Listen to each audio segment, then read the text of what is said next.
Hi, this is Tupac. Yeah, this is Tupac. Buenas noches. Hi, this is Marisol. How are you doing? Oh, I'm pretty good. Good, good. Well, thank you. I want to just express my gratitude and respect for taking the time to speak with us. Um, and yeah, I just wanted to ask you a few questions about your work, and then to talk a little bit about DACA from an Indigenous perspective. And what this will be is a podcast um, for Deceleration. Um, so we we're an online news journal um, that covers environmental justice and indigenous rights, migrant rights, human rights, and peace issues. So when Ana Yance had forwarded us the article that you sent, um, it's something that's kind of just right up our alley in terms of what we cover. So if Where's you're based on? we're based in San Antonio, so that's how I know Anayanse. We're both here. Did you know I was born there? Oh no, I didn't. Wow. Okay. Yeah. Yeah, 56 years ago. Uh huh. And then Yeah, you've so you've you've been in Arizona for how long? since 1980. Uh huh. But yeah, go ahead and tell me a little bit about yourself, your name, um, your community, anything about the work that you do that you want to share. Sure. We'll start then at the beginning. Déjale no toca Tupac Enrique Acosta, Yautashka, Tatoka, Nawakali, Iskaloteca. My name is Tupac Enrique Acosta, and I work out of an organization that's based here in Phoenix, Arizona. The territory of Phoenix, Arizona is in actuality part of the territories traditional of the Autumn Nations, no? Mhm. It's an Autumn Nations territory, and to a great extent, throughout the state, what is known as the state of Arizona, we have 21, 22 tribes, federally recognized tribes, Mhm. from the government in Washington, D.C., by that federal government. And one of those happens to also be the Yaquis, which also has recognition from the federal government on the Mexico side. I understand that there's also a group of Kikopus who live here. They have a community here, though they're not recognized on this side. And of course, the Kikopus have got a similar type of binational recognition in Texas and Coahuila, no?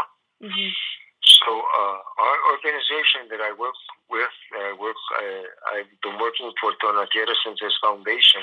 Oh wow. 1993.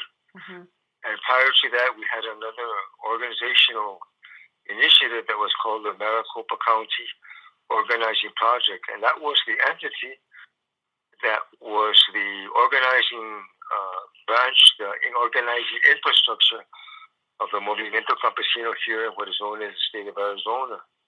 So our roots are in the farm worker movement. In 1993, 94,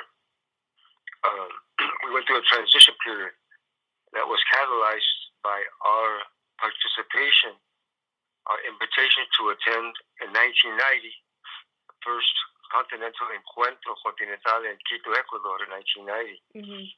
We were invited to attend that as Chicanos, as a Chicano organization, as a Chicano community, to participate in the first Continental Indigenous Encounter in Quito.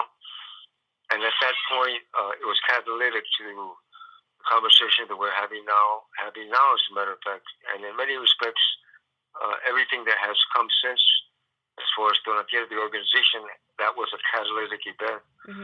I say that because when we were asked to go to Quito, of course, we found ourselves in a dynamic of being participants among hundreds of indigenous nations that had survived the 500 years of colonization, and were making an effort to regenerate the cultural connections, ancestral connections, spiritual connections, political and legal connections that had been devastated by the centuries of colonization. So after 500 years, that strength was still inherent and embedded in our reality. And by bringing it forward in 1990 in Quito, one of the realities that we were faced with was the challenge of communication. Porque, como bien se sabe, no, muchos del sur hablan español, Spanish-speaking indigenous peoples, or Portuguese in terms of Brazil. Mientras que acá en el norte, up in the north, the native folks speak mostly English. They might speak French up in Canada as well. So what happened was that the elders, seeing the challenge of the communication that was going to be absolutely necessary, there was going to be a hope to achieve coherence, communication, and an effort of integrity. They put us in a position to be a bridge organization, a bridge community between the North and the South in Quito, Ecuador in 1990. We took on that role at their request, at their direction. And from there to now, many things have occurred, including the second Continental Encuentro took place in 1993 in Temuaya, Mexico. And then from there, it took 7 years to organize the first Continental Summit in the year 2000 in Teotihuacan, Mexico. In 2004, the return was made after 14 years back to Quito for the second summit. And that process has continued on to where the third summit took place in Ixinche, in Guatemala. The fourth one took place in Puno, Peru, in 2009. Ixinche was 2007. And then the fifth summit took place in Cauca, Colombia in 2013. In Cauca, Colombia, 2013, the determination was made in consensus agreement that the sixth summit was to travel to Honduras. In 2 weeks, I'm going to Honduras. Oh, wow. Throughout this process, going back to 1990, and prior to that, the organization of the farm worker movement that we come out of, Tonatierra has been the only singular organization, y tu servidor, the only ones who have been the agent of continuity and communications at the continental level of this process. No? So we're moving into Honduras in the next couple of weeks to attend the anniversary gathering of the COPIN, which is the Coordinadora de Organizaciones Indígenas y Populares de Honduras, the organization of Berta Cáceres, who was assassinated, as you know, I'm sure, 2 years ago. The anniversary of her assassination and the anniversary of the establishment of COPIN is going to be celebrated in 2 weeks. And that's where we're going. This is all just to give a brief descriptive of a brief narrative of the work we've done over the last, how many years is that, from 1990? Yeah, it's amazing. 26 years or whatever it is, as to the point where we serve now for this initiative of a Continental Commission. We serve now as a secretariat of the Continental Commission of Abya Yala. Abya Yala being the name that we have reinscribed to identify the territory of this continent from north to south, from coast to coast. The concept and the terminology of America is not used by us as a continental indigenous movement for identification or for self-identity, only to reference so that we can achieve communication with the settler state systems of the constituency that have been brought about as a result of colonization, which of course, now we're talking about the DACA, no? Issues of how those policies of those governments relate to our right of self-determination. Right, yeah, and I wanted to ask you how, I think when you look at immigration issues, migration issues from an indigenous perspective, and when your point of reference is not the U.S. government, but rather original relationship to land, I think it really shifts kind of how you think about that issue of migration or of immigration of DACA. So maybe if you could say something a little bit about that. There's a lot to be said, but there's clarifications that have to be made, because everything that we could say that we may narrate always faced, and you just made reference to it again, that most of the conversation on this theme, talking about immigration, is done within the concepts, the terminologies, and the philologies, of the language systems of the colonizer. Even the term itself, immigration, Right. it's usually used as a reference of immigration between and among the settler, between and among the government state systems of the world. Right. And what are we speaking of? Speaking about a form of control of populations and allegiances and identities that are described by a hierarchy system, which is known as the state, in particular, the sovereign state.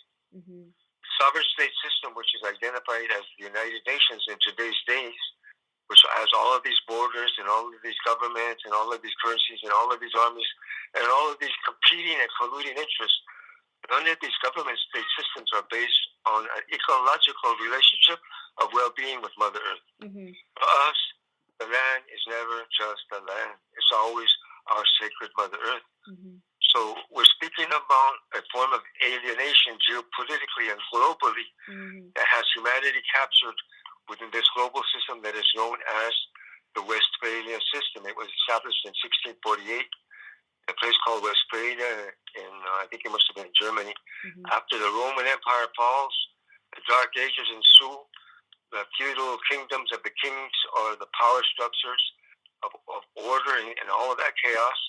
And when the time of the kings came to a close, the rise of the mercantile elites who had superseded the power of the kingdoms, the royal kingdoms, they said, we're going to get rid of the king as the sole authority. There's no longer going to be the divided by the kings.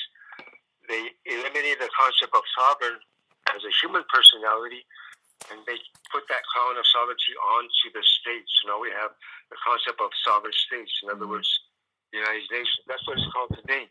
But it started in 1648. Yeah. And I'm simply bringing it forward to you, what is the traditional view of what it is to be a nation as indigenous peoples. For us, our nationhood is an expression of our constitution. But what is that? The constitution that we have as beings, I'm starting there, beings who are human beings, therefore, are based very fundamentally on our relationship in a holistic sense with what it is, the Mother Earth, with what it is, the sacred water, with what it is, the wind, in other words, the atmosphere, with what it is, the sun, in other words, the electrical, the energetic fields that surround the planet. For us, our constitution of nationhood is planetary and specific, according to our own particular languages, traditions, and most importantly, ecological responsibilities to the territories that are our homelands. So there's a different, completely conception, terminology that is inferred when we speak of our migrations and our responsibilities. And based on that, we confront the government state systems of the UN, including the US, including Mexico, including Canada, and we challenge them to clarify that point. Yes, your governments, yes, your states. We, however, are really the nations, because we emerge, nacemos, every day, every dawn, from the sacred relationship to the land, the water, the air, and the fire. And that is our constitution. It's our reality. And it's also very scientific, as well as having a very spiritual inflection. Yeah, it's such a profound shift to think of, to think beyond or outside of of nation states, and to, just the kind of, even the way that you talk about constitution, to rethink constitution as that relationship to the sacred, instead of the way we normally think of constitution about, well, what constitutes, this is we're back on the DACA subject, because everybody's speaking of, in all the turmoil going on politically, they're talking about the constitutional crisis. They're right. But the constitutional crisis is not just amongst the branches of government, legislative, executive, and judicial. Those are just the branches. The constitutional crisis has to do with exactly this. essential and fundamental question. What is it to constitute a constituency of human society that is not a derivative of colonization? And by the way, colonization is illegal. It wasn't always illegal. It became illegal in 1960 after World War II, when the right of self-determination was finally recognized and codified in the international legal system of the United Nations, only since 1960. I mentioned to you that I was born in San Antonio. I was born in 1952. That means for the first 8 years of my life, I lived in a world where colonization was not only bad, it was legal and normal. We moved out of that phase, just like we moved through the civil rights movement to the concept of equality in terms of civil rights. Martin Luther King, 1967, he said, we have emerged from the era of civil rights to the era of human rights. In 67, he said that. In 68, they killed him. Mm-hmm. This constitutes the field of struggle that we are in now. The emergence of the civil rights movement to the human rights movement planetarily, that includes for the first time recognition of indigenous peoples as equal in human rights to all of the peoples. Mm-hmm. And that part barely happened in 2007 when the United Nations adopted the UN Declaration on the Rights of Indigenous People. So that tells me I spent 8 years when colonization was legal, and I've only had 10 years when colonization against indigenous people has become illegal. We're at the very, very beginning of a long line fight that's been going on a long time. We have to set the foundations truly in terms of principle, history, reality, and we can't be controlled or managed by what I call the master's narrative. The master's narrative that would attempt to define the issues in terms of the colonizer's world vision, his geopolitical structure, his legal structure, his immigration policies. And that would be a total violation of our right of self-determination, which is what the fight's about. Yeah. And that has to be the case because you cannot even aspire or hope to aspire or even dream about self-determination unless you begin with self-definition. That's why our culture, our languages, our ceremonies, that's always been the core and the seed of what constitutes our reality. And it also happens to be very scientific in terms of what is our true nature of relationship in complementarity with the natural world of Mother Earth and the cosmos. Yeah. Do you think when you mentioned in 2007 the Universal Declaration of the Rights of Indigenous People, and then shortly thereafter in Bolivia with the world's, I can't remember the name of it was the kind of the counterpart to what happened in Copenhagen there. It was a climate conference on the rights of Mother Earth and climate change. I was there. I was there. Do you see that as kind of the next step, that recognition of that La Madre Tierra, Mother Earth, is a living being, is sacred, with rights that also have to be respected? Do you see that as kind of like where things are headed?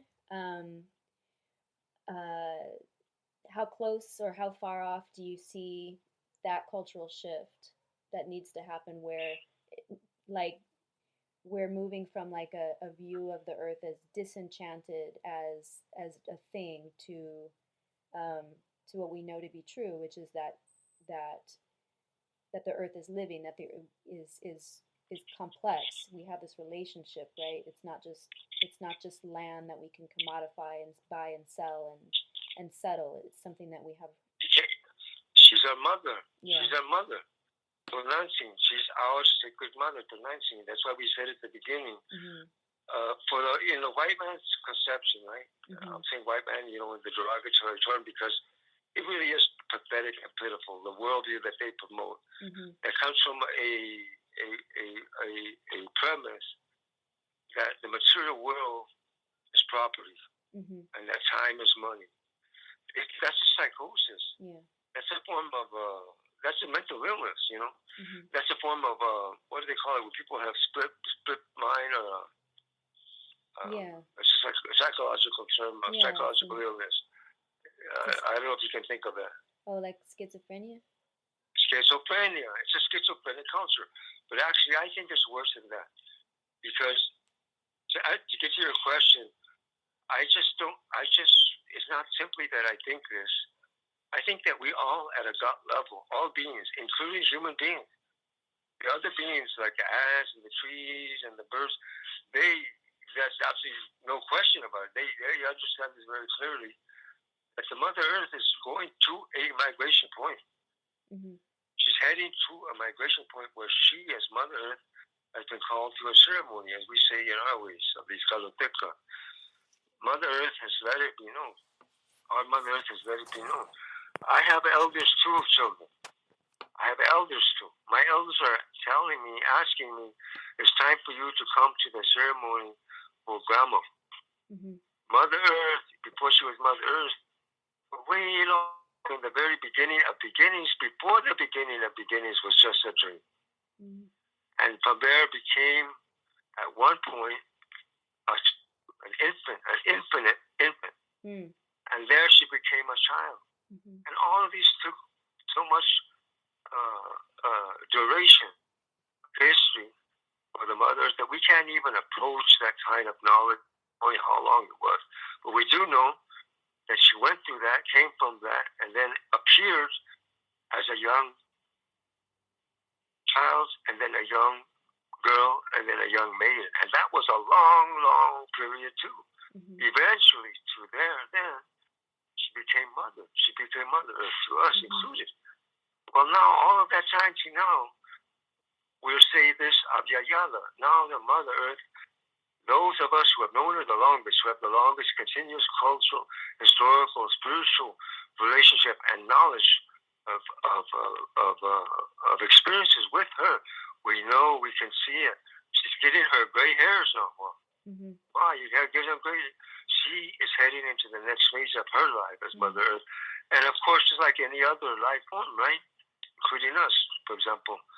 When the mom's heading to Grandma, well, when she's a young mom, she can take care of herself and us too, no problem. Mm-hmm. She gets a little bit advanced, she might need a little bit of help. It might be very appropriate for her children to help her along with what is going to be the next phase of her journey. Mm-hmm. It's more than just the ecological climate catastrophe. Mm-hmm. It has to do with the feeling that we have, the love that we have for Mother Earth in terms of being our mother. And here comes another clarification. The other day I woke up, we were doing a mentor conference here in Phoenix. We work with the youth a lot through our organization. Mm-hmm. I do a lot of the youth work through our education component, the Shinashli. Mm-hmm. And I told the mentor students, I woke up today and I was pissed off at Galileo. Mm-hmm. I was pissed off at Galileo because I thought if Galileo had refused to submit to the doctrine of the Catholic Church when he did those observations with the telescope and he realized that it was not a terracentric universe, that we would have been in a different place right now. Maybe we would have to go through Christopher Columbus, the doctrine of discovery, and all of this. Maybe we would have found a way to interrelate with each other because it was that hierarchical, patriarchal system that was reaffirmed where science became the schizophrenic counterpart to spirituality in the Western culture. So when they got here, they were already schizophrenic. They had science on one side and their spirituality and religion on the other. We never had that problem. And so what we say there now is that as Mother Earth goes into this next phase, we're bound to realize what they were speaking of in the language they call it the Trasoli. For example, when we say gracias, thank you. But in the Nahuatl, in our language, we would say tlasokamati. And that trasoli, that concept, we're talking about what the Western world, on one side, they call love, which I said the love for Mother Earth a minute ago. And on the other side, they call it gravity, the power that holds things together physically even to the atomic and subatomic level. And for us, that's the same power. We don't have that schizophrenic split of this is love and that's gravity. No, it's the same thing. It's reality. And it's a very powerful and mysterious power, but although we may not understand it completely, that doesn't prevent us from having a relationship to it, even intellectually, in the form of the great mystery. Yeah. Yeah, I was thinking about kind of at the beginning of our conversation, you were talking about the catalytic, I think you used the word catalytic kind of nature of that first international gathering you went to, the encuentro that happened in, were you saying in Peru or in 1990, you'll have to, 92 or 93 that you went to, and how it, The first, yeah. yeah, and the way that it shifted kind of an understanding of, of Chicanidad in relationship to those original relationships to land. And what, yeah, go ahead, I'm sorry. Oh, I was just wanting to ask, like, I think, like in Texas especially, I feel like that's right. What I was gonna say was, it reminded me of a gathering that I went to in Kansas a few years back, at Haskell Indian Nations University, Yeah. which was it was the first North American Rights of Mother Earth conference, and there were different indigenous nations from all over the continent that came to this. And what year was that? That was in 2012. Okay. At Haskell in Lawrence, Kansas, and what was really prophetic for me about it, or catalytic, was it really kind of like I was about to come back to San Antonio. I thought I was going to be teaching in the university, and then I realized I didn't want to do that. I wanted to work in the community, and I had, but while I was in Kansas teaching at the university, I had gotten involved with at Haskell, which was it's a multi-tribal university there, um, on issues around it was a highway expansion project that was going to cut through their campus and cut through specifically wetlands on their campus, which were sacred and significant to them because Haskell, before it was a tribal university, had been a boarding school, and that was where children would meet their families in the wetlands, and that's where a number of children were buried during that history of the boarding school. And so I had gotten involved in fighting that highway project, and then kind of right before I went back to San Antonio, like I had attended the Rights of Mother Earth conference at the university, and it really shifted the way that I thought about like environmental justice work, and it really shifted the way that I thought about, kind of going back to San Antonio as my home, as the place that I'm from, um, as a mixed blood Chicana woman, and it shifted how I thought about that identity, and it also kind of like made me like realize how alienated even in Texas like Chicanos are, from a relationship to land, and to place, and and so I guess it's a very long question, but my question is basically in how can we in Texas, but anywhere really, uh, start to recover those parts of our identity that were originally tied to this land or to this continent or wherever we're from. What can be done to sort of, um,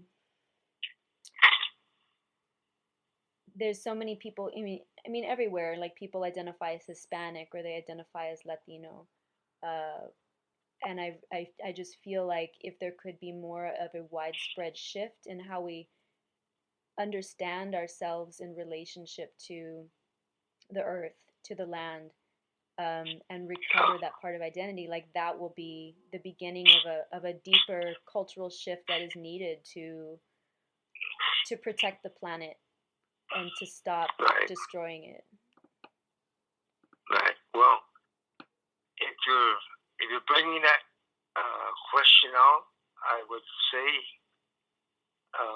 for my part, just to share it all, that there is no answer.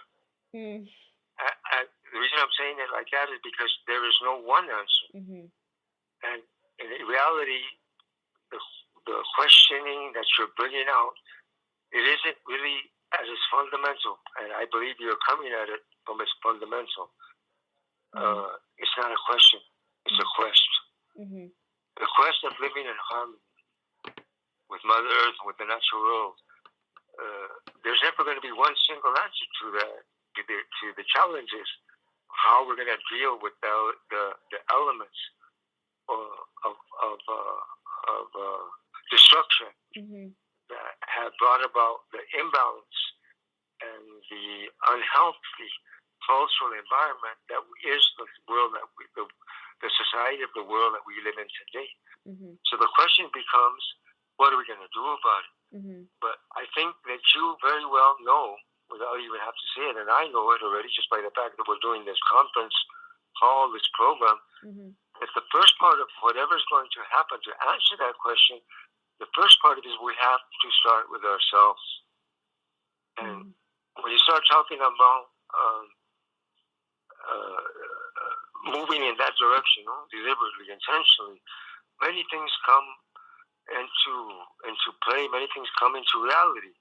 But we know that the direction we're traveling towards, the aspiration that we're searching to make evident, although they may not appear to be the stories that you see in the paper and the everyday or the realities that we face on our daily life, we know that nevertheless they're evident, they are true. And what happens is that as the systems of violence which have brought about this colonization, we're speaking about processes of decolonization, right?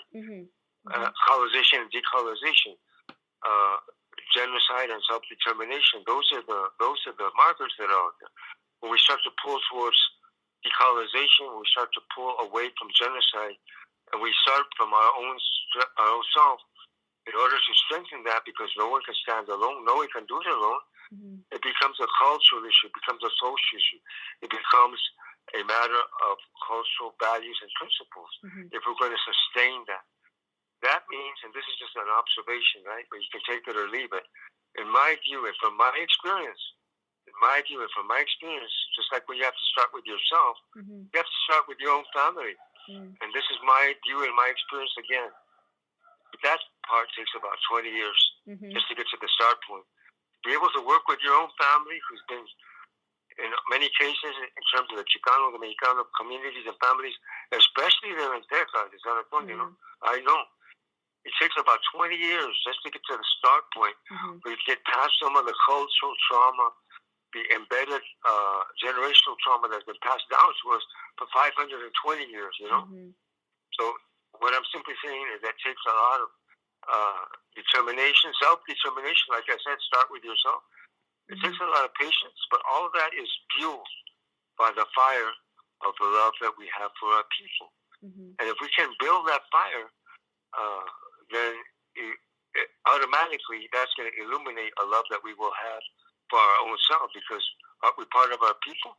And if we love our people, we're going to have to love ourselves. And therefore, we got what we need to take the fight forward. It's a battle, but it's a battle that's fought with the flame of the fires of love, which I explained to you before. In my view, I was speaking of the power of the creation itself. That's what I'm fighting from. That's what I'm fighting for. And that's what I'm fighting with. Thank you. Yeah, that's really helpful. All of it. And yeah, I don't want to take up too much of your time, Tupac. I really deeply appreciate just sharing your knowledge and your analysis and your wisdom about this stuff. Let me suggest that we could start to close this segment, and we could have another segment another time. Okay. But I would like to share the message with your listeners and with your audience and your friends and families that in the present moment, I'm sitting at my computer as well, sending out a message related to the DACA issue. Mm-hmm. As you know, we have taken a position to challenge the geopolitical concept that we're somehow immigrants in our own continent. We don't buy that. Right. We have taken a position in the DACA fight that we're not interested in your documents. We will have to contend with your documentation systems as needs be, but you're going to have to contend with our human rights as is necessary. Mm-hmm. Because human rights are universal. The U.S. government is a party to the United Nations Human Rights Declaration. And since 2007, our rights as indigenous peoples have been given recognition of being equal in terms of human rights to any other peoples in the world. Mm-hmm.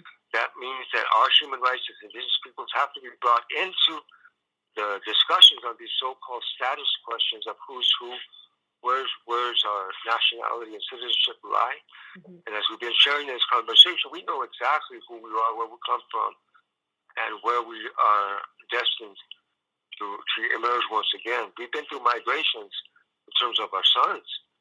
We're into the sixth one now. We're well into the sixth migration into the sun, into the power of the fire of the sun, of the sixth sun.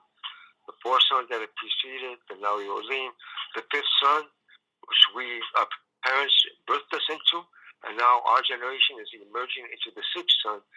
This is what is being brought to light. This was being borne forward. So we're asking your listeners to rally if they consider it appropriate, mm-hmm. if they consider it correct to their own standards or criteria around the call we're making to say human rights cannot be deferred.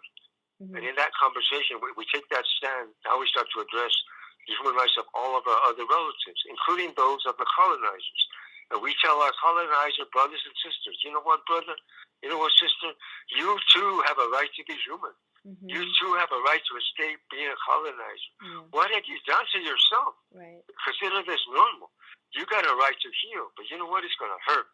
Because look at the damage you've done. That means it's going to hurt because it's the emotional toil to have to come to grips with what you have done and normalize not only to us, what have you done to yourselves? Mm-hmm. To consider a society you built on colonization and genocide.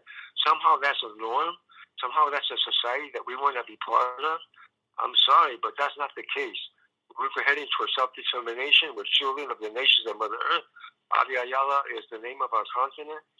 And for those of us who are looking for status in America, I'm sorry, but that's heading towards deportation into colonization, and we're heading towards liberation. Mm-hmm. Well, thank you so much, Tupac. I think that it's really important, especially here in Texas, where just the level of consciousness around all of this stuff. I feel like, we're only at the beginning point. I think that's a really important message, that we can't. That's all right. Yeah, we can't keep kind of trying to engage with the language and the thought structures of a settler state when we talk about these issues. And I think that the way that you understand this issue of migration and with the DACA issue is exactly the way that people need to start thinking about it. Well, we hope it's of some use. We do encourage everyone to pick up on the message and circulate it and disseminate it. Human rights cannot be deferred.